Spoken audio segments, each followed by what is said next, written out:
Today I'm joined by two presenters, John Peed and Sean Holyfield from TTR. For those of you who don't know TTR, they are a mid-size transaction tax research company based in Oregon. In 2008, TTR began a healthcare research initiative with the help of the three of the largest medical distributors in the United States. Working closely with the healthcare distributors, TTR created a comprehensive healthcare industry sales and use tax library using predefined categories, and now they have a full listing of over 1.7 million medical and pharmaceutical products sold in the U.S. Each of these are further categorized over 600 medical items with full description, color images, assumptions, tax answers, explanations, and full legal citations. Some of this you'll be able to see today. So before moving on, let me also give a brief introduction to the speakers. For those of you who don't know John is the VP of Tax Policy and Research at TTR. He is responsible for developing new content, and his team maintains over 4 million sales and use tax answers. Prior to joining TTR, he was the head of tax research and policy at Cox Communications, a former Fortune 500 company, now privately owned. John began his career with KPMG's state and local tax practice in Atlanta, Georgia, and he's a graduate of University of Georgia School of Law and is a member of both the Oregon State Bar and State Bar of Georgia. So, welcome, John. We are also joined by Sean Holyfield, who's the CEO of TTR, where he spearheads the creation of TTR's content development team, a team that ensures that all laws on TTR's website are current and accurate to the original text. Most recently, he was the architect for TTR's local sales and use tax content, providing the first ever local sales and use tax research content across all industries. Sean is a graduate of Notre Dame's Law School and holds a Master's of Science in Business Administration from the Robbins School of Business at the University of Richmond. So welcome, Sean. Before turning the program over to Sean and John, I'd like to quickly go over the format. So today, the formal presentation should last about an hour, and after that point, we will take Q&A, which should last about 15 minutes. But I'd like to note, even though Q&A doesn't start until the end or after the formal presentation, I'd encourage attendees to ask questions throughout the event. That way, I can queue them up and have them ready for the Q&A session. So let me quickly go over how to ask a question. To do that, what you want to do is click on the drop-down menu, hit the Options drop-down button, and finally click on the Questions button. From there, you'll be able to type your question and hit Submit. What I will then do is, of course, queue those up and ask questions on your behalf during the Q&A. So with that, what I'd like to do is turn the program over to Sean and John. So welcome. Thank you. This is Sean Holyfield, and of course I've got with me John Peed. And we're going to go through the lovely topic of the medical device excise tax this morning. For purposes of this presentation, just so that we're all on the same page, throughout the dialogue as John is speaking and myself, we're going to refer to the medical device excise tax as the MDET. We'll start with a brief introduction, and then we'll move on to who is subject to the MDET. We will then get into when is the MDET applied, what is subject to the MDET. We'll provide an MDET decision tree, and then lastly, I think as mentioned in the introduction, we will end off with a Q&A, sort of a roundtable discussion. As John and David and the rest of the research team prepared for this talk, I think our goal was to make certain that anyone that attended this conference was armed with the tools to get an answer as to whether or not a particular device qualified, was subject to the medical device excise tax, or the MDET. So as we go through this presentation, if at any time there are any questions, as mentioned before, please note those. Please note those inside of the dialog box, and we will attempt to get to those either through the course of the presentation or at the end. And I'll turn it over to John for the introduction of the MDET. Thank you, Sean. So this tax was included in the Healthcare and Education Reconciliation Act of 2010, which was passed after, but in conjunction with, the Patient Protection and Affordable Care Act, also known as Obamacare. The law enacted Section 4191, added that to the Internal Revenue Code, and it's within the general provisions dealing with excise taxes that apply to manufacturers. So we've got the law itself, and then we've got existing law, general provisions that apply to the manufacturer's excise taxes, both statutory law and existing IRS regulations that will apply to this law. So under the terms of the statute, the tax is imposed on the sale of any taxable medical device by the manufacturer, producer, or importer. The tax rate is 2.3% for the price for which those sold. And like other manufacturers' excise taxes, the liability is on the manufacturer, producer, or importer. And you'll see that we've bolded here terms that are defined either in IRS regulations or in the general manufacturer's excise tax provisions, and we will get to those. And the tax itself applies to sales made on or after January 1, 2013. Thank you, John. There have been a few questions that come in, and I think it's a good time to address those up front in terms of introduction. One of which is, are we allowed to show the excise tax paid on our invoices and pass this along to our customers? And I know we're going to get into that in detail later, so I just want to note that, as well as I think there's some questions about constructive price, which we're going to get into as well as we get into the defined terms. So as an introduction, of course, the MDET, as John has pointed out, is imposed on the sale of any taxable medical device by the manufacturer, producer, or importer. And of course, the statute goes on to describe other parts, but really the starting point is who is subject to the MDET. And in that case, we're going to jump right into who's going to be considered a manufacturer, producer, or importer. It's worth noting as we pause here on this slide that that question, I guess, in many cases from the literature that we've read, sort of an assumed that the federal government believes that those individuals out there that are manufacturing, producing, or importing goods know who they are, largely due to the historic legislation with respect to the manufacturer's excise tax. That said, obviously the new MDET has got some provisions in it which may expand the scope of those responsible for collecting this tax. We're starting here with a slide that walks through some examples or samples of specific medical devices that we analyzed internally as part of a set of matrices that are maintained by TTR. Starting with this slide, we'll actually come back to the slide after we go through the MDET decision tree later. This is quite simply just a view of how one might compile, for example, a listing of all medical devices. You'll see in column 3 the TTR item, associated images, whether they are or not subject to the MDET, the basis of that tax treatment, full explanation, and then legal citations on the federal side. So while this is a very simplistic view of answers, obviously there's a lot that rolls up to this page, starting with who is subject to the MDET, and we'll jump right into that.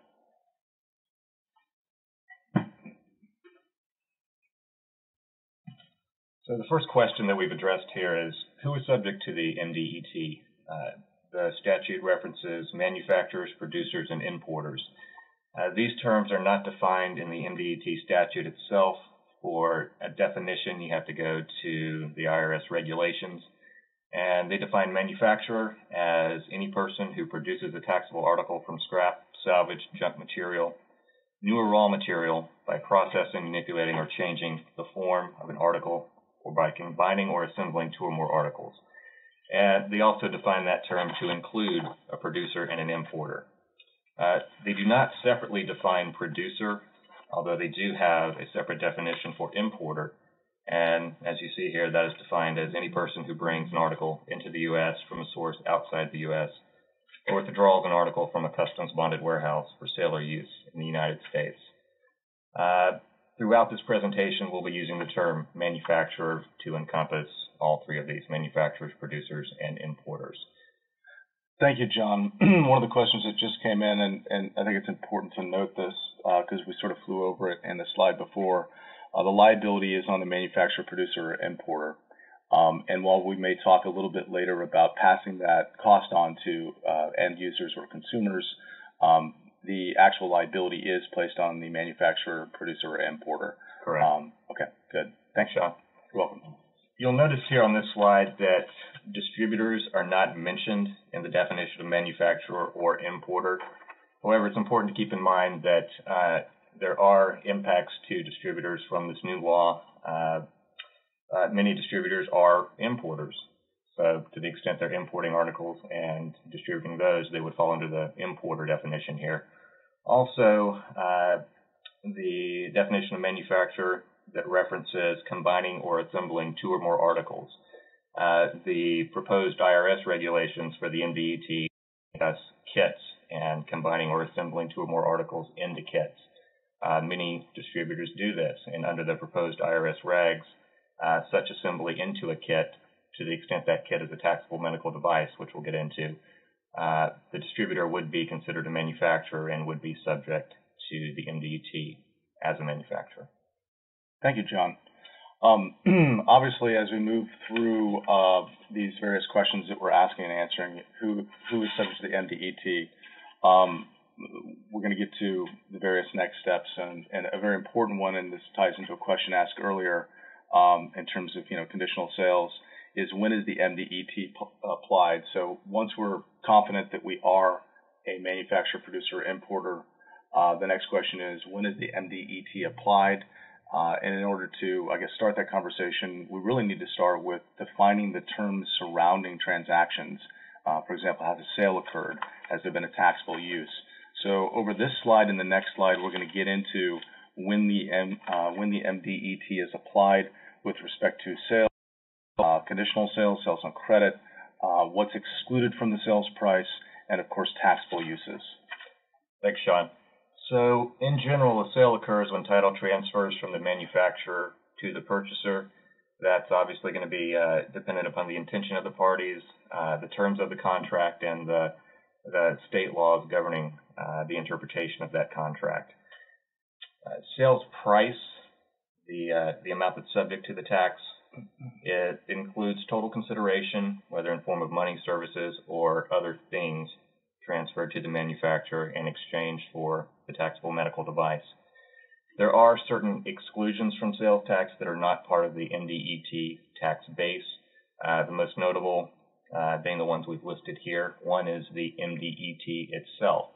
So someone had asked whether the MDET can be passed through to customers. The answer is yes. There's no prohibitions on it being passed through, and the IRS regulations contained in the general manufacturer excise tax provisions actually assume that it will be passed through. And if it is passed through, it's not part of the base. If it's not passed through, it's not part of the base, and we can get into how that's determined a little bit later. Other exclusions from the MDET base include actual costs of transportation, delivery, insurance, and installation charges, discounts, rebates, similar allowances actually granted to the purchaser, and any charges for optional warranties. Sales on credit, the tax applies upfront, whether the full purchase price has been paid or not. Conditional installment sales, tax applies to each partial payment. Tax applies at the rate that's then in effect when that payment is made. The difference between a sale on credit and a conditional installment sale being that in a conditional installment sale scenario, the manufacturer is either retaining title or retaining a security interest in the devices that are being sold. Leases are also defined to be sales in the general manufacturer excise tax provisions. The imposition of the tax is generally on each lease payment, and there's a limit to the total tax that's collected if, at the time the lease is entered into, the manufacturer also sells devices of the same type. So if they're selling those devices at the time the lease is entered into, then the total tax will generally cap out at the amount of tax that would have been collected had they sold that device. If they're not selling devices, that same sort of device, when they enter into the lease, then tax will be collected on each lease payment without that cap. Thank you very much, John. Quick question. With respect to the MDET, am I correct in understanding that the MDET only applies once? meaning that it's going to be imposed on the manufacturer, producer, or importer. In other words, we're not going to see, much like a value-added tax system, we're not going to see multiple instances of the MDET. Not to say that it won't be passed through and or the burden of that cost might be passed through, but really the legal liability is on the manufacturer, importer, or producer. Generally, yes. Okay. And then I know there was a question about, this came up yesterday during a presentation of this exact same topic in terms of the status of the proposed regulation that we continue to reference. To the best of our knowledge, and I'll sort of address this over to David if you don't mind, John. To the best of our knowledge, we don't necessarily have an update as to whether or not that's going to be finalized, but it's anticipated that it will be finalized maybe towards the end of the year. Yes. Okay, great. So, John, thank you very much for going over the definitions of sale price, the exclusions from sale price. I know one of the issues that came up yesterday was, is there any more specificity or any more guidance surrounding, discounts, rebates, and similar allowances? Is the federal government going to look at a significant discount? At what point does a discount rise to the level of basically using an item or giving it away? And unfortunately for us right now, we don't have any guidance in that regard. For the state tax professionals on the phone that have run into discount issues at the state level, and know that some states at some point, depending on how deep the discount is, may impute a value. I guess it is an issue to be aware of and to keep your eyes on. Moving past definitions of sale, we're going to move into taxable uses, and I'll pass it back over to John. Thanks, Sean. The uses are also generally treated as sales. If the manufacturer is using the device rather than selling it, tax will apply. Tax attaches at the time that the use begins. A couple of examples, uses for demonstration purposes may be taxable depending on the specific facts and circumstances. There are some rulings out there dealing with that have found particular demonstration purposes to be a taxable use. Also, giveaways or providing devices free of charge for promotional purposes have also been found to be taxable uses. Not all uses by the manufacturer are taxable. Specifically, use in the manufacture of another taxable device, that is not a taxable use, and use in the testing of another taxable article by the manufacturer is also a non-taxable use. Thank you, John. So as we move through who is subject to the MDET, and of course, when is the MDET applied, we necessarily arrive at the next question, which is what is subject to the MDET? And I really feel that this is the area that we'll spend a vast amount of time on today, given the number of hurdles and complexities that are involved in determining what is subject to the MDET. Some of the questions that have been coming in on the first two items we discussed, we're noting those down, and we will circle back on those. But when we get to the sort of fourth question of, or fourth item, what is subject to the MDET, we've sort of got a Part A and Part B analysis. You'll note here on the slide, Part A, specifically, John and the team will get into, is the item a taxable medical device? We'll talk about the statutory definition as well as the proposed IRS regulations. Most of our dialogue, I think, will surround the proposed IRS regulations. Then, once we've determined that an item is a device, is also a potential taxable medical device, what we'll then get into are the exclusions and exemptions. And I know at the outset of this call, I saw a question pop in about the safe harbor provisions, and we'll definitely get into that, as well as the retail exemption, which for those that are not familiar with the language in the MDET statute and proposed IRS regulations, it's a pretty involved analysis. So we're going to spend a little bit of time on this question of what is subject to the MDET. And I'll turn it back over to you, John. Okay, we'll go to the next slide. The MDET is imposed on taxable medical devices, which in the MDET statute are defined as a device as defined in the FDCA, the Food, Drug, and Cosmetic Act. So they reference a separate definition, but then they do also add the requirement that the device be intended for humans. In the FDCA device, as you see here, we've got the definition. It's pretty wordy, many subparts here. The gist of it is If it is a thing, which is recognized in the official national formulary or U.S. pharmacopoeia or any supplement, also called the USPNF.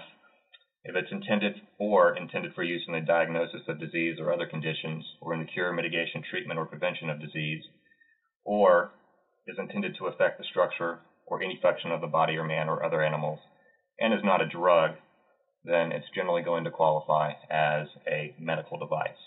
So that's the definition in the FDCA. The proposed IRS regs reference that definition, but then limit it slightly to devices that are required to be listed with the FDA. So as I'm sure many of you on the call are familiar with, the FDA generally requires those that manufacture, prepare, propagate, compound, assemble, process, repackage, relabel, etc. Devices that fall within this definition to register with the FDA and list the devices that fall within that definition that they're selling upon registration, and also to update that list on an annual basis. So if they're required to list the item with the FDA, then it will fall within this definition of device. And the IRS's reasoning that they give in the preamble to their proposed regs, they say manufacturers are very familiar with these listing requirements, and they can be expected to know which devices will fall within this definition. Which really simplifies things greatly, John, because clearly the federal government has confidence that those that are selling these devices already know which ones are going to clearly fall within the taxable treatment.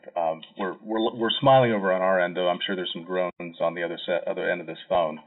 And while we're going through what is a taxable medical device, and we're providing, again, a lot of detail to make certain that those that are on the call are armed with the tools to get an answer at the end of the day, we are going to bring this fully home once we get to the end of the presentation and we go through the decision tree. The complexity of the detail that supports what we're trying to get to, which is what is subject to the MDET, needs to be presented. But at the end of the day, I'm sort of correct, John, in my understanding that we're really sort of a couple-step process. We're trying to determine whether this is a device. Well, the MDET statute references the FD&C Act in terms of the definition of device. You then go to that act to find out whether or not this item is in fact a device. And then once you've determined it's a device, you then go to the next step, which is it required to be listed? So it's a couple-step process, but at the end of the day, the trump card is whether it's a device required to be listed with the FDA. That's sort of the final step. And right, you get to that point of the analysis, and is it required to be listed? If the answer is no, that's the end of it. If yes, it is required to be listed, then we can get into an analysis of the specific exemptions. Correct. And to put everyone's minds at ease, I believe that copies of these slides will be provided at the end of this presentation. If not, we'll make sure that we facilitate that. I've seen that come in a couple times as we've been talking. So now that we've walked through, very simply, of course, what is a medical device, and since all manufacturers on this call and or people that produce, distribute, or import these items already know what devices are medical devices, of course, per the federal government, smiling and joking aside. Really, the next step is to determine whether or not a medical device is somehow excluded or exempted from the MDET. So part A, as we mentioned at the outset of this talk on what is subject to the MDET, is do we have a medical device? And then part B of that analysis is whether there's an exclusion or exemption. Before John jumps into the detail on this, it's worth noting that within the body of the laws that we reviewed for the MDET, the terms exclusion and exemption are used interchangeably.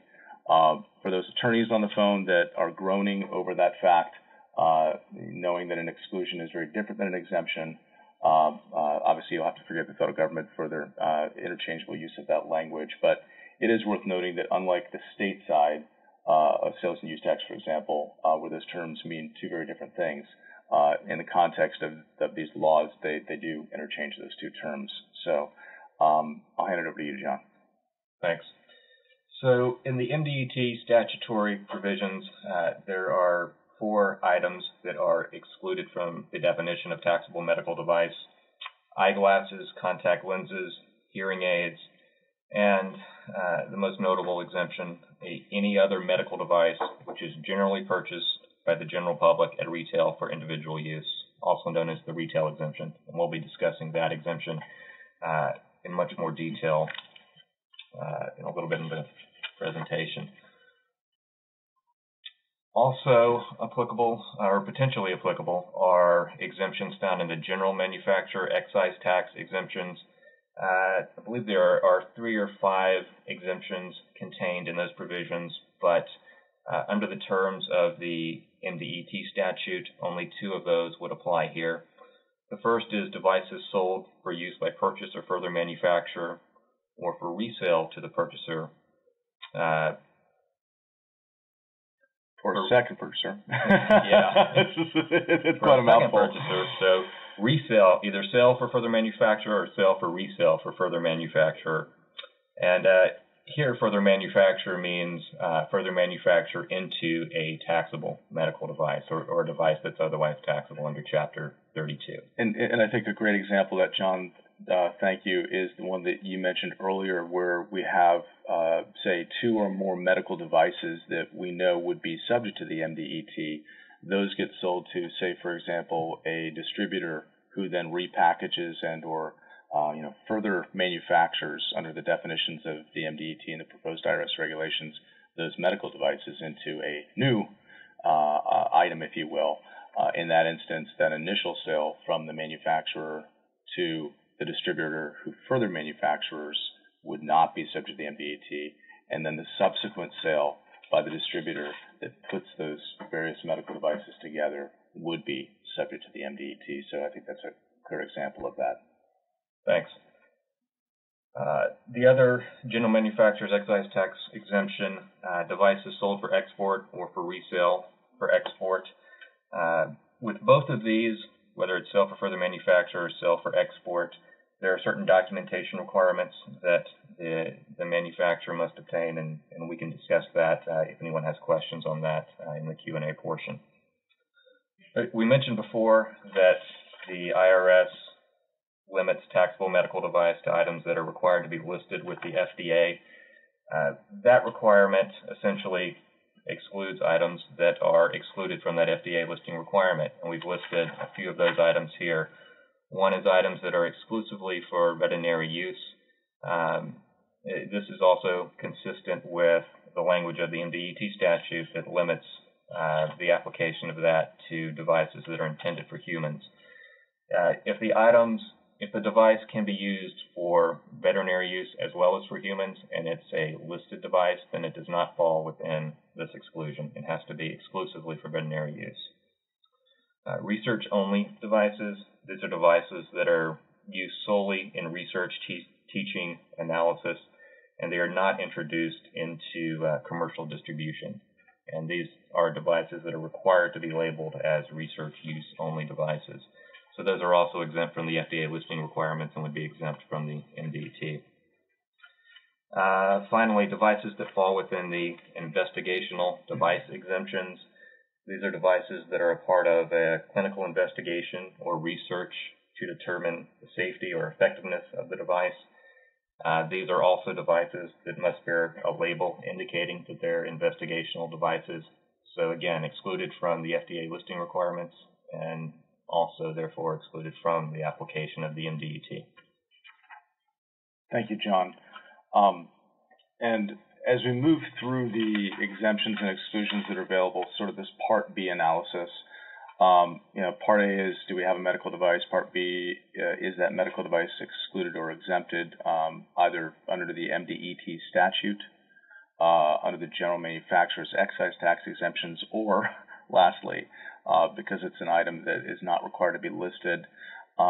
You'd mentioned very specifically that the fourth item under the MDET statutory exemption, the retail exemption, was something we were going to come back to. I think the reason for that is most of the other items listed here are a little more clear-cut in terms of their application. That fourth item listed there underneath the statutory exemption, sort of in the middle of the slide, requires a lot more analysis, and we're going to jump into that right now. Thanks, Sean. By the terms of the MDET statute, the retail exemption applies to any device which is generally purchased by the general public at retail for individual use, and that's all we have in the statute itself. But the proposed IRS regs elaborate on that quite a bit. They define a device as this type of device if it is regularly available for purchase and use by individual consumers who are not medical professionals, and the design of the device demonstrates that it is not primarily intended for use in a medical institution or office or by a medical professional. Whether these two prongs are met is based on an analysis of all of the relevant facts and circumstances. They do provide a safe harbor, which we'll get to in a moment, but they do note in the preamble to the IRS regs that prescription requirements are not relevant to the determination of whether it falls within this retail exemption. Thank you, John. I think every tax professional's favorite exemption statute, as well as the corresponding language, are the statutes that provide very loose guidance. I say this sort of joking, where we have terms like generally purchased, general public, regularly available, primarily intended. We definitely want a few more of those just to create some wiggle room in terms of analysis. But the joking aside, while the reading of this retail exemption appears to be a bit gray in terms of lots of decisions needing to be made, when combined with the safe harbor provisions as well as some of the guidance that I think is laid out, it's a lot less of an arduous task to get through this than one might think. Now, that said, for those of you that are attempting to get resources to assist with the process of identifying how to accurately apply MDET to your sales, this would be the slide I would take to my boss and say, okay, help me understand this exemption, all joking aside. So moving through the retail exemption in order to get to the next step, which is the safe harbor, and moving away from the general application of the retail exemption, we'll turn it back over to John. Thanks, Sean. So the easiest way to determine if the item you're selling falls within the retail exemption is to look at the safe harbor. Does it fall within any of these categories that the IRS and the proposed regs have laid out?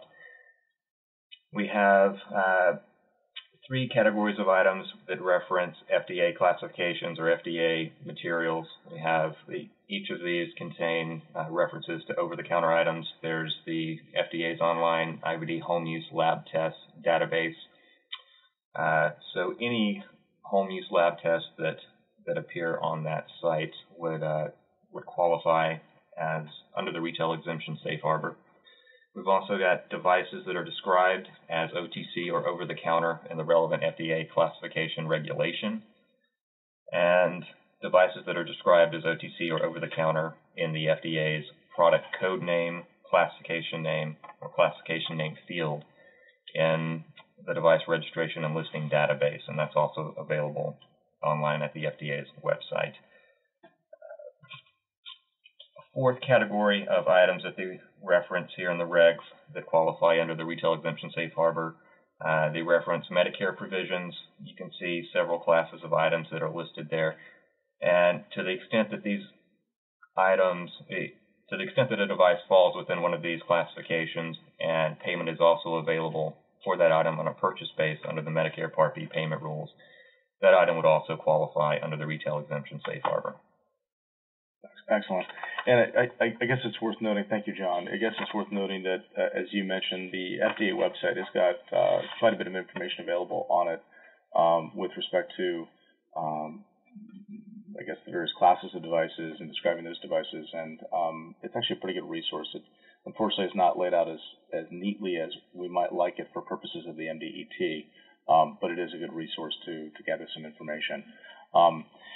And I guess as we move through the retail exemption, of course, we started with a general overview of the retail exemption with the language that was very loose with respect to, regularly available, primarily intended. We then go to the safe harbor listings here. And am I correct in understanding, John, that if we don't fall within the safe harbor, we then are subject to a non-exclusive factor analysis where we have to evaluate exempt factors and taxable factors to come to a conclusion? That's correct. We mentioned earlier the two prongs laid out by the IRS to see if the statutory language for the retail exemption would be met, and so the IRS lays out several factors under each of those prongs. Again, non-exclusive factors that one would analyze to see if the requirements have been met. Thank you.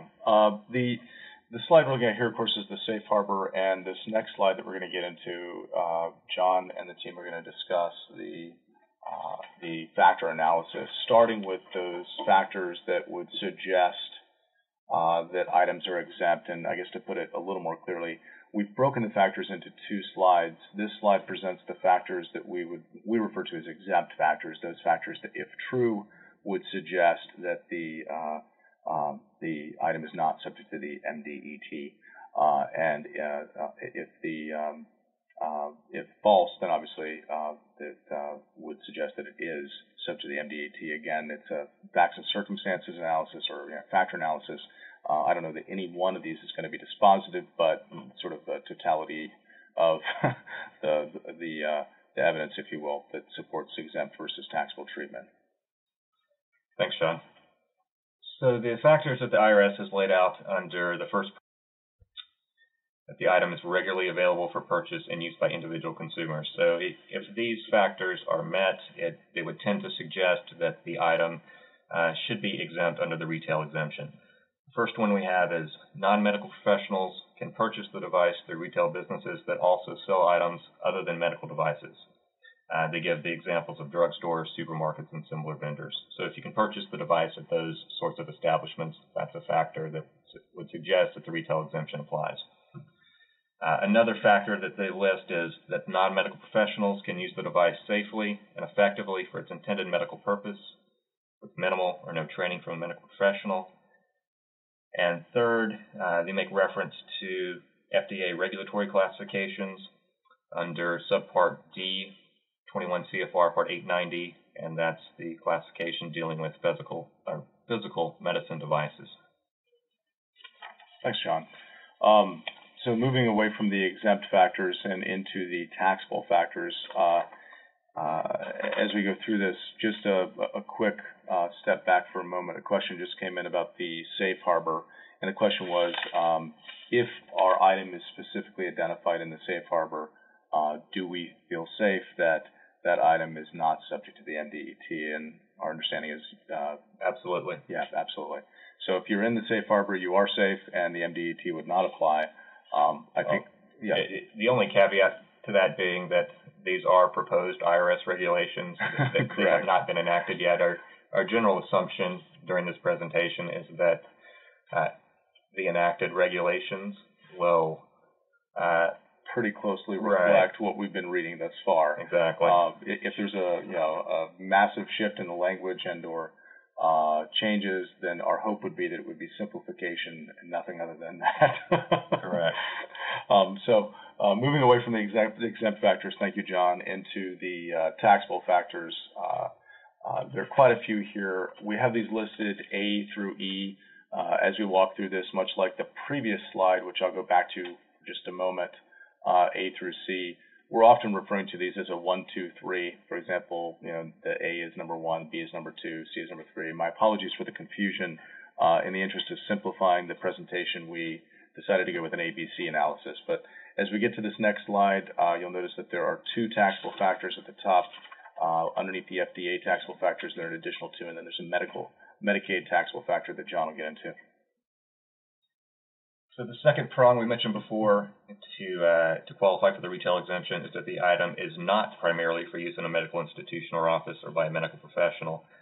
So in laying out the factors here, that the IRS in the proposed regs has actually indicated factors that would suggest that prong is not met. In other words, if these factors are true, then it would suggest taxable treatment, and it would suggest that the item or the device that's being looked at is primarily for use in a medical institution or office or by a medical professional.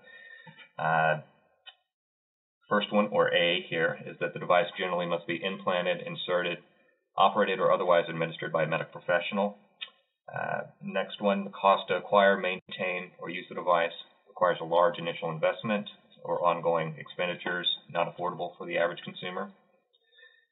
And then we've also got references to various classifications. One is the type of class of the device being a Class 1, Class 2, or Class 3 device. And so thank you, John. I'm going to jump in here for just a moment because I know as we started the presentation, one of the slides that we had there was a part of what our research team has been putting together in terms of a complete listing of all medical devices. And really where we started was with the FDA's website, going there and pulling off of their website, not only identifying whether the devices are Class 1, Class 2, or Class 3 medical devices, but also as we get to this subpart D on this slide underneath FDA taxable factors, starting with 21 Code of Federal Regulations, Part 862, all the way through 890. It takes a little bit of time to go in, obviously, and pull off this information. And then, of course, there's a bit of a formatting exercise in terms of making it useful. But through that process, we were able to compile every one of the devices that are listed within these various parts of the Code of Federal Regulations, identifying whether they were Class 1, Class 2, Class 3 medical devices, applying the exempt analysis or exemption analysis, whether they were, for example, a contact lens, which is specifically identified, or whether we had to fall back to a factor analysis, which is what we're doing right now underneath the retail exemption factor analysis. So that information is available on the FDA website. It takes a little bit of digging, but it's definitely worth your time if you have any questions about whether or not these items are a particular type of class. It's also worth noting that the class of the device is not going to, in and of itself, determine whether the item is taxable or not. Obviously, if it's a Class 3 medical device as listed here, it would suggest tax treatment, but that is not the only factor that will be considered underneath the retail exemption. Similarly, if it's a Class 1 device, unfortunately, we're not able to just clearly say, oh, it's a Class 1 device, and therefore it is not subject to the MDET. There are definitely devices in the Class 1 category that go either way, and devices in the Class 3 category that would fall outside of being subject to the MDET. Thanks, Sean. Moving on to the fourth factor that the IRS has under this prong, primarily used for use in a medical institution or office.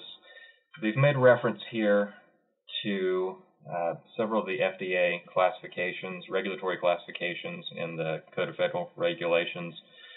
D1 here lists entire parts. D2, 3, and 4 lists specific subparts of parts under the regulatory classifications. And they note in the preamble to the proposed regs that the vast majority of the items that fall within these regulatory classifications would be considered to not fall within the retail exemption, to not be generally available for purchase by the general public at retail. They don't call out which ones are or are not,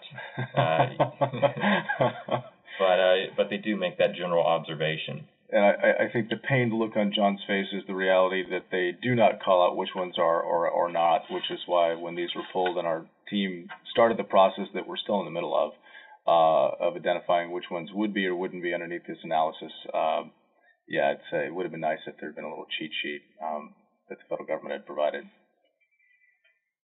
And the last factor we have here, again making reference to Medicare rules. They mention DME, durable medical equipment, prosthetics, orthotics, and supplies, for which payment is available exclusively on a rental basis under the Medicare Part B payment rules, and is also an item requiring frequent and substantial servicing under the Medicare regulations. Am I correct, John?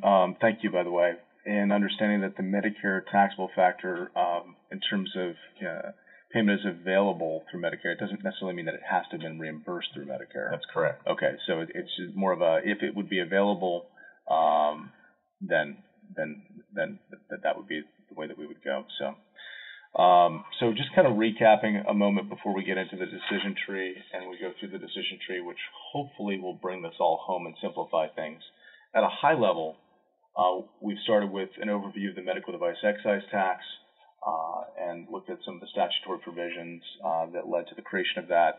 We've gotten into the IRS proposed regulations, which we do not yet know when will be finalized, but as we've gone through this presentation, it's been our assumption that the language will largely remain the same.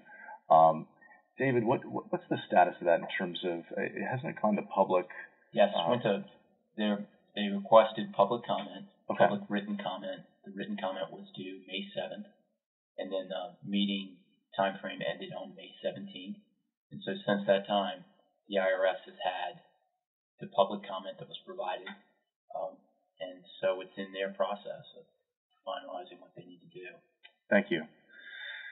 So moving away from the introduction, we've talked a bit about who is subject to the MDET, manufacturer, producer, or importer, noting specifically that as a distributor that repackages medical devices, taking two or more medical devices and putting them together into a new packaged item to sell would give rise to the medical device excise tax. So that's something to note. We then hopped into when is the MDET applied? We've talked about sales, conditional sales briefly, leases and the special circumstances surrounding leases. We've talked about what's excluded from the sales price in terms of discounts and other exclusions from the price, noting that with respect to discounts, we need to keep our eyes open because we've not been given clear guidance on how much of a discount can be provided without the federal government coming in and basically imputing a value or deciding that there's a value on which use tax must be remitted.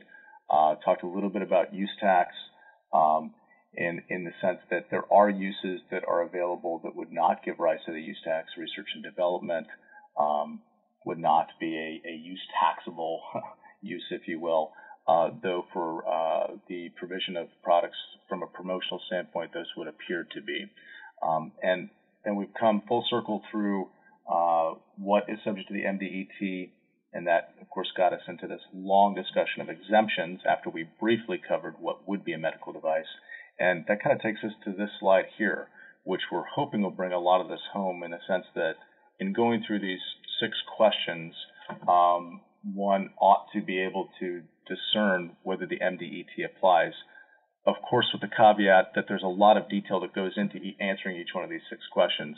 So I'm going to go through them briefly at a high level, and then I'll let John walk through them in more detail to the extent we have any questions that come up. First question is, are you a manufacturer, producer, or importer? Then, of course, is this device required to be listed with the FDA? Has a sale, lease, or taxable use occurred? Is the sale for further manufacture or export? Does this device fall within the retail exemption safe harbor? And then lastly, is this device exempt under the retail exemption factor analysis? As we walk through these in more detail, you'll note underneath each one of the questions, it's got some guidance. For example, question number 1, if you're a manufacturer and the answer is yes, then you would continue to number 2. If you're not a manufacturer, producer, or importer, and if you're confident that as a distributor or entity that you're not remanufacturing, in other words, taking 2 or more medical devices put together and then selling those, then the analysis ends right there. The responsibility of this tax is on the manufacturer, producer, or importer. In that sense, it's very similar to the Telecommunications Federal Universal Service Fund, in that tax is imposed on, for example, AT&T or CenturyLink or Sprint or whomever. And although the pass-through rules are silent and they're allowed to pass that through, ultimately at the end of the day, the federal government, when they do come to audit, they're going to audit that manufacturer. They're not going to come in and audit the purchaser. It really is the responsibility of that party. The second question is this device required to be listed with the FDA? Unfortunately, the federal government, I think, has assumed that we all know whether or not it has to be listed. I say that because I think as a tax professional, I don't know that we intuitively know whether it needs to be listed. Based on some talks we've had with clients, we understand that there are individuals within the company that may have a list and or may be a little more aware of what items are being sold that are required to be listed. I don't know that the analysis ends there, because of course then you have to look at, well, if it's required to be listed, does it fall within one of these exclusions or exemptions? We then, of course, move to whether a sale, lease, or taxable use has occurred. Those have been defined earlier in the slides, and the hope is that's a little bit of an easier question to answer. I know there's been some questions that we'll circle back on with respect to, I guess, markups. I don't imagine that's an issue, in the sense that really what we're looking at is the transaction between the manufacturer and the person purchasing. If there's a markup later on down the line, the federal government's not going to come in and go after that tax on that markup. What they're looking for is that actual sales price from the manufacturer to the next person in line. Then we move on to, does this device fall within the retail exemption safe harbor? And is it clearly listed there, and or can we locate it within the safe harbor? And then finally, is this device exempt under the retail exemption factor analysis, which obviously took us a few slides to get through, so that's a little bit more work. What we've done is, for the next slide, is these six questions that we just presented. As our team has gone in and pulled from the FDA website the various classes of devices, looked at all the parts 862 through 890, and really in earnest gone through an effort to go through the thousands of individual items that are listed there, and then to very clearly determine within our library, our medical device excise tax library, whether that tax applies. We've got three examples here we thought we'd go through, just to walk the group here through the analysis that I know our research team has been going through. So the first one is a little bit easier. That's sort of a gimme, in the sense that the MDET statute specifically mentions contact lenses as being not subject to the MDET. So you know, at the far left, we've got the tax type of MDET. The categories that we provide are largely and or loosely based on the descriptive terms that follow the various parts of the Code of Federal Regulations on the FDA website, whether that's Part 862 through 890. In this instance, we sort of have skin and hygiene, personal items. Contact lenses is the item. I know our content development team that pulls images and also formats original laws is responsible for the images here. So we've got a picture of a contact lens case. Then a TTR decision in terms of whether the MDET applies or not. In this instance, it does not apply to contact lenses. The exemption reason, well, it's specifically listed as an exempt item in the MDET statute. The explanation, this item is exempt from the MDET. Contact lenses are specifically excluded from the term taxable medical device under the MDET statute, and then, of course, the associated citation. The next item, we're going to skip through a lot of the detail on that and just kind of go a little bit further to the right. We have Keynes. The analysis that was used for Keynes was the retail factor analysis, and to the right of that, the explanation walks through any assumptions and or factors that we used in arriving at an exempt decision. Moving down from Keynes into equipment, blood tissue, blood supplies equipment. In this case, it's a magnetic cell separator, the details of which I'll spare you in terms of how those work and or all the trouble we've had with the Board of Equalization in California on the containers that are used within those and their exempt treatment from sales tax. At least from the MDET standpoint, it is a taxable item. And you'll note that there's an NA in the exempt as because it's not exempt. And we then get into the explanation as to what was looked at to determine that it was taxable. This item is primarily for use by medical professionals in the medical institution or office. Another factor that was analyzed was whether or not your average consumer could purchase this and use this without medical training, which of course we sort of doubt that would occur. So, and the associated citations to the right there. And I guess at that point that takes us to sort of the roundtable discussion. And I've got a list of questions here in front of me that I could go through. But Matt, is that something that I turn back over to you to help? The best thing to do, since you guys have the list of questions, why don't you just go through them, and because you can make better sense of them than I can, and you can package it together. Okay, that sounds good. So I think one of the questions that came up, and it's a very good question, has to do with software. Would software ever be subject to the MDET? And I guess to the extent we have embedded software within an MRI machine and or comes as part of the purchase price, then clearly I don't know that we would separate those two out. And I'm pretty sure that would be a Class 3 medical device, in terms of the factors, so on. But any thoughts from the team here on the taxability of software as a medical device? Depends on when it's added. Okay. So in terms of it being added to a device. So, for example, if I purchased a device and the software were later loaded, purchased separately, then we would assume that the two were separate transactions. If the two were sold together, sort of a bundled transaction scenario, then we could say that the value of the overall sale from the manufacturer to the distributor to the end user. Right. It's when it leaves the manufacturer. Yeah. When it exits the manufacturer. And it wouldn't appear that software as a standalone item, though, would be a medical device, for example. I mean, if I'm going out and purchasing Microsoft Excel, clearly that's not going to fall within the medical device excise tax statute. Yeah, the first question I'd go to there is it required to be listed? Correct. Yeah.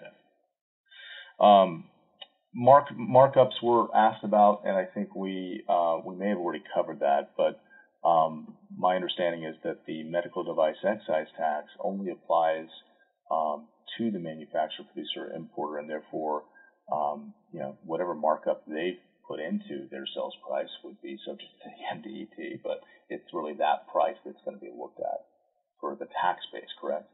Correct.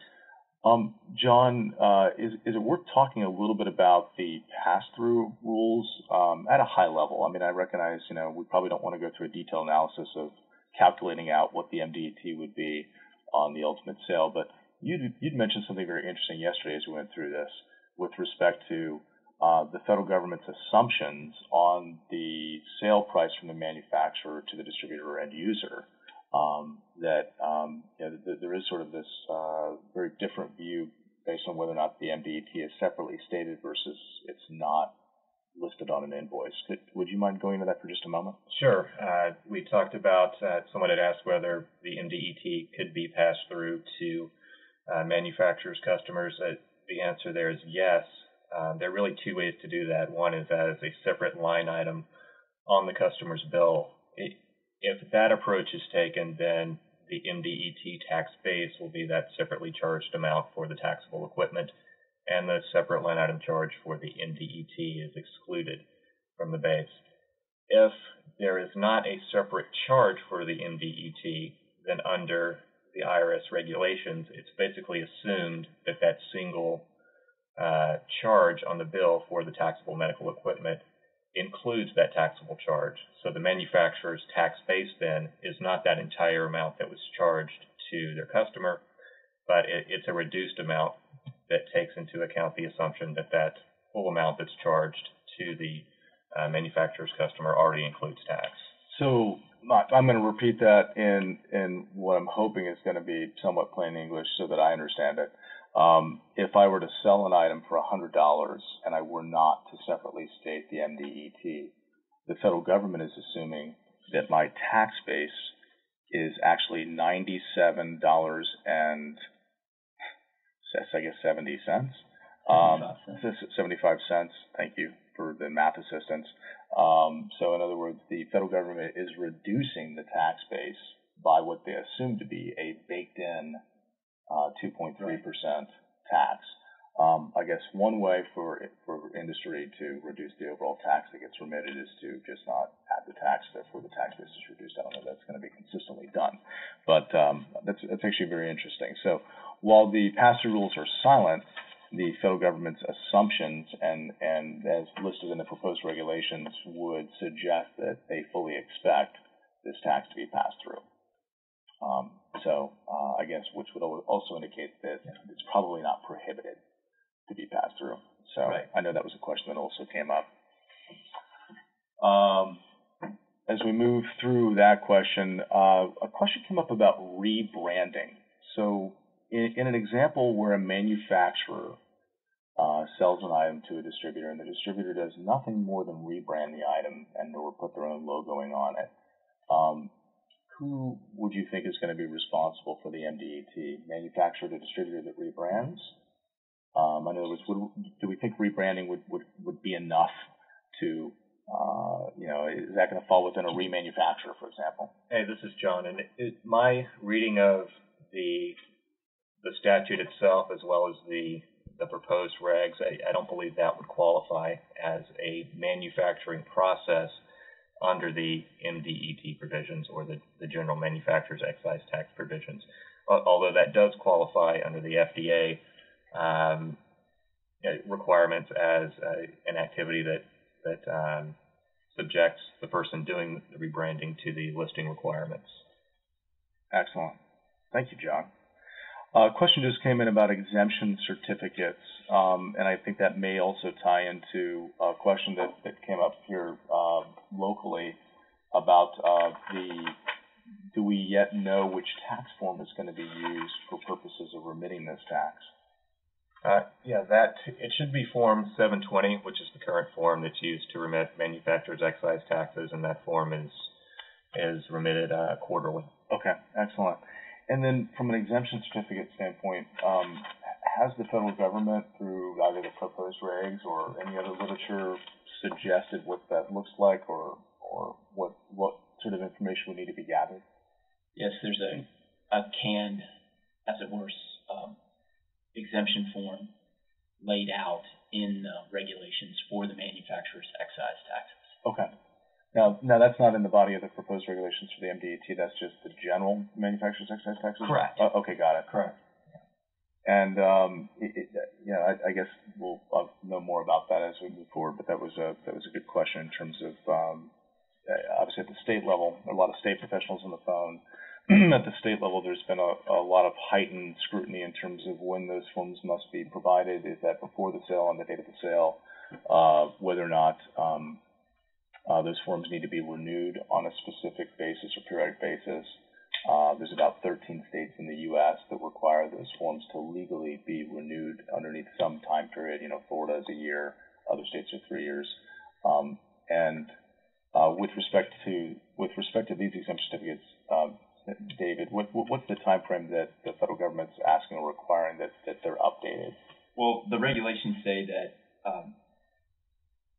the period covered is a 6-month period as prescribed in Section 4221 of the Internal Revenue Code. So it looks like the basic setup is when you proffer one of these exemption forms, one of these certificates, it's good for a 6-month period. Okay, so it's a pretty routine update process then. I mean, we're moving away from what in many cases at the state level is a 3-year time frame, and we're looking at twice a year needing to go out and make sure these are up to date. Right. Okay, got it. Question just came in about maintenance fees, which is, I think, an excellent question. If I'm selling a medical device and the MDET does apply, I then have a contract to provide maintenance on that equipment. My gut would tell me that we're not charging for a medical device, but I don't know that my gut is necessarily correct. So I'll just turn it over to the experts. Is any language on maintenance fees? A mandatory type maintenance, a warranty scenario. Okay. That's included in the sales price. Interesting. Right. So something that comes out, you think in terms of mandatory maintenance, that's included in the sales price. That's taxable because it's already baked in. Okay. An optional maintenance agreement and an optional contract would not be taxable, not be subject to the MDET. Excellent. You just said the MDAT or MDET. It's probably being used elsewhere. But so really just to recap, and I know there's a number of states that have similar language surrounding software maintenance and/or equipment maintenance agreements. So at the federal level, for purposes of the MDET or the MDET, a mandatory warranty or maintenance agreement would be subject to tax, considered included in the sales price, and correspondingly, an optional would not be included. Correct. I think the language in the regulations says a warranty of a taxable article paid at a purchaser's option, not included in the sales price. So what triggers the taxation is just whether or not it's included in the sales price. Excellent. Did you have something to add, John? Okay, got it. Another question that had come in was about contract manufacturers, and I guess I'll let John at a high level kind of walk through that, and then John, while you're doing that, it was an early question, so I'm going to scroll back up and take a look at that to make sure that it says, I'm a contract manufacturer, will the MDET or MDET apply to me? And whether or not the final decree has been issued for contract manufacturers, and I think clearly the proposed regulations are not finished, so maybe the answer to that is no. But based on the proposed regs and or the information that you guys have reviewed, John, I'll let you go into that. Yeah, well, there was some, as I'm sure the person who asked that question is aware, effective October 1, 2012, there were some changes in the FDA requirements about who must list certain devices.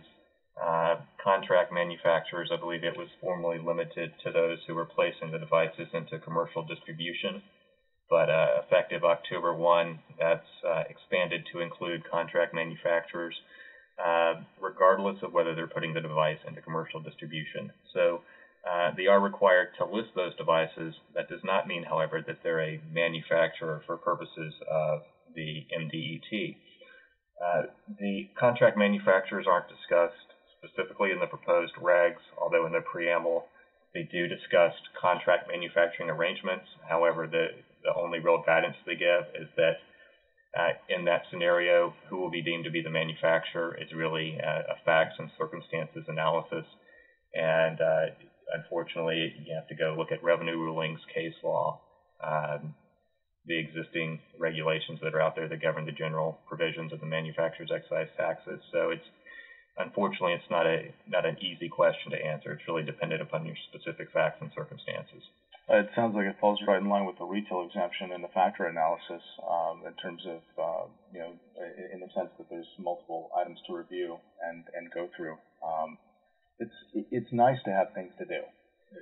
There's definitely no shortage of work that can be put into determining whether or not all the items in the U.S. are or not subject to the MDET. And this question that came in, David, I appreciate you going through the maintenance and warranty agreements, and I don't know how similar this is to what we just covered there, but a question came in surrounding, let's say, for example, we have a charge to repair an item. Based on what you've described, my understanding is if I were to go out and repair an item that's been sold by a manufacturer to, let's say, an end user, the MDET would not apply to that separately stated repair charge because I'm not obviously selling a medical device. But then the question that comes up naturally is, well, what about any parts that I bring to put into that medical device? Any thoughts or ideas on that? I mean, I think the basic analysis would start with, is the part itself required to be listed? If the part itself individually is required to be listed, then you're looking at coming back. Another sale, correct.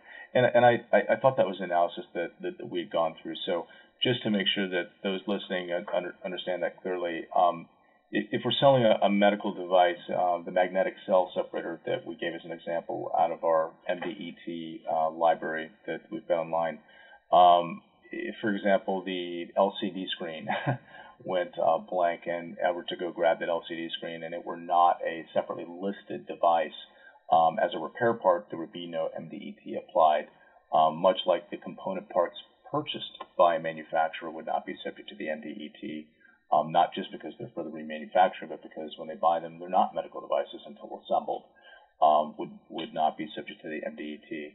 I think that's a very fair analysis. And it makes a lot of sense, and hopefully that helps the individual that asked that question. Where are we at with time? Make sure that we're okay with time. So we've got about 7 minutes. A few other items came in. A question about surgical tools. If that's something you want to talk about, it comes back to the basic analysis, but the question is whether surgical tools are subject to the MDET. Generally, yes. Okay. Yeah. And I guess there would need to be an analysis then as to whether or not they would fall outside or a safe harbor. And I'm not familiar enough with surgical tools intimately, and I'd have to go out and grab one of the attorneys that are working in that area here. Yeah. Excellent. So we've covered markup, surgical tools.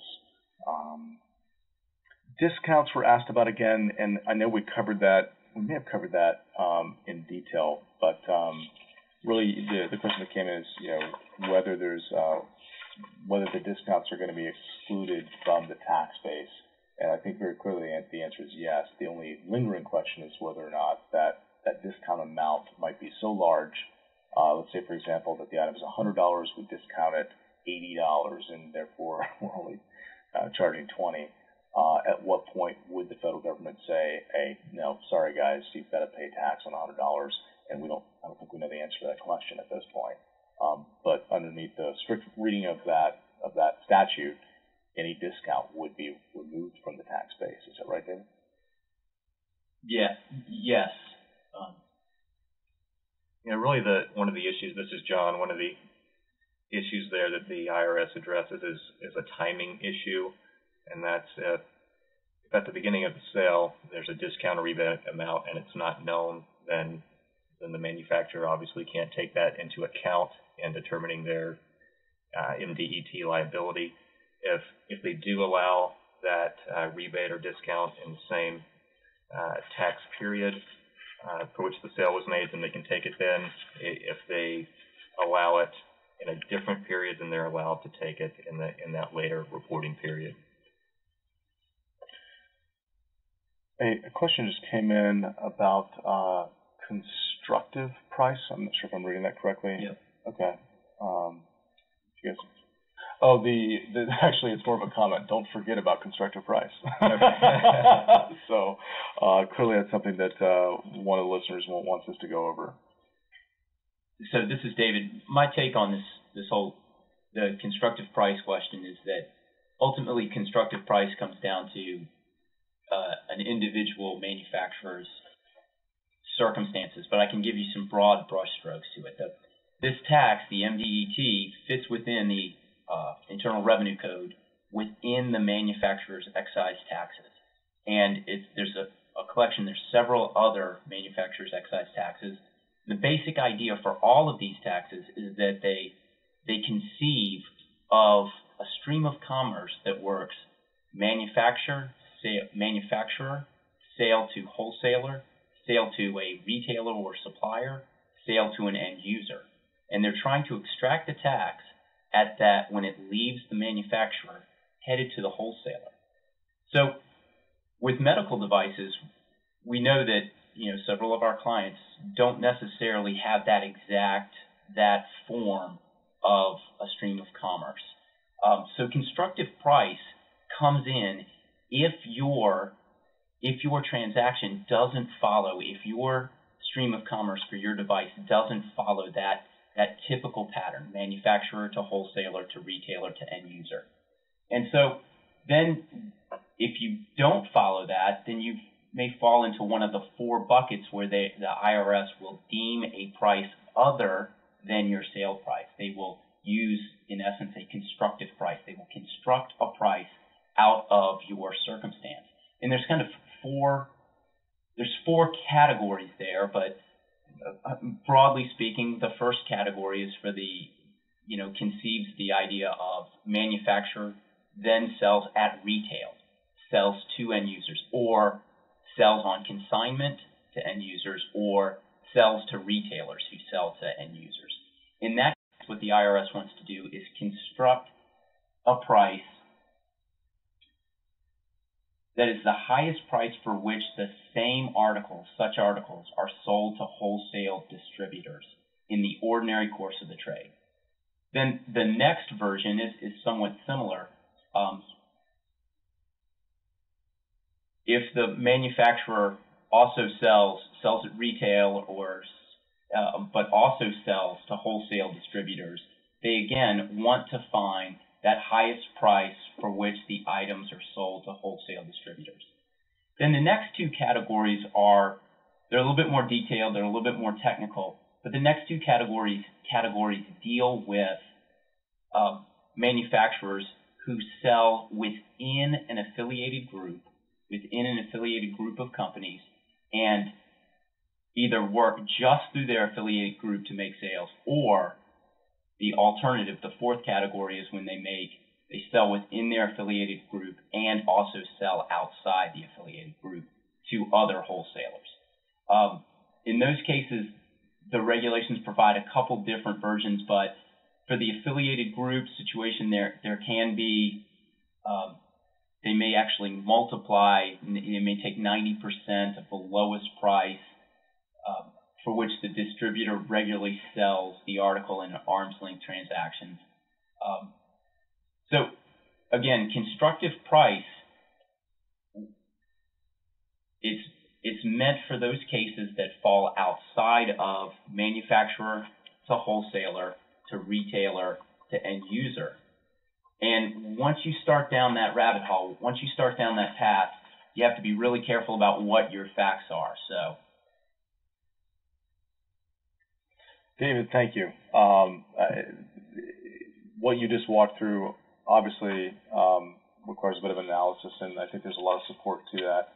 And I know we greatly appreciate all the work that you've done in preparation for this talk. We're about at the end of our time, and I hope that was very clear. I followed you entirely, but clearly I think there's some language that we could even refer individuals to the extent they had follow-up questions on constructive price, because much like the retail exemption and some of the other analysis that we've gone through, it's a number of steps that one needs to go through in sort of facts and circumstances analysis. At this point, actually, there was one quick follow-up question. I'm sure they want to get this answered. Yep. Off the top of your head, do you know if constructive price needs to be approved in advance? Is that something that, or is that even possible? It depends on which category of constructive price you would fall into. Okay. The IRS commissioner will determine it in advance in some of the categories, but again, you have to go to your facts. In another category, you'll be able to use your information and the factor that they give you in the regulations. Thank you, David. And hopefully that helps out the folks on the call. There was a question about registration for the MDET. What was the question? Just how do I register for the MDET, or what sort of registration requirements? My understanding is that obviously as we get closer to January, and we're looking at the quarterly filings next year, that more information will be provided, and we can go through that at a later point in time, send out some of that information to the group. So Matt or John, if you're on the phone, I'll let you take over and wrap this up. Otherwise, I can certainly wrap that up. No, great. Well, on behalf of Telestrategies, I'd like to thank you all, Sean, John, and I think Dave was on the call. You guys did a great job. It takes a lot of work to pull these together, and you did it. I thought you did a very good job. So I'd like to hold out to the audience. You have my email. If you would like to get a copy of the presentation, you can send me an email. I might just forward that along to TTR, or we might post it on our website. But one way or another, we'll get you a copy of the presentation if you need that. Also, if you and on that presentation, we'll make sure we have everybody's email address. So if you have any additional questions that you want to follow up directly with TTR on, you can use that to get the contact information. I'd also like to hold out to the audience that if you have any comments or suggestions or feedback on this webinar, please send that to me. I'd be specifically interested if there's other related webinars that you'd like for us to work on as a follow-on to this. So if this webinar spurred any ideas, please feel free to jot those down, send me an email, and we'll work on putting something together for you. And with that, unless Sean, John, do you guys have any other points you'd like to make, or is that it? The only one comment is I know we have got several clients on the phone that have asked us about the MDET. For those that use the TTR website, we are releasing a full MDET library listing every medical device we could possibly find underneath the moon, sun, and stars, if you will, on the website with full analysis. You've seen a glimpse of that. That is, in most cases, going to be a separate library, so we can certainly be in dialogue about that. For those clients that obviously have unique circumstances and need that library tailored more for their use, we'll be in dialogue about what that looks like as well. Many of those clients already have done custom work with us on the research side, so Not attempting to put in a shameful plug so much as just trying to communicate in mass to those clients that I know are on the phone. In any event, thank you so very much. Great. Okay, well, thank you all, and thank you everybody for joining us today.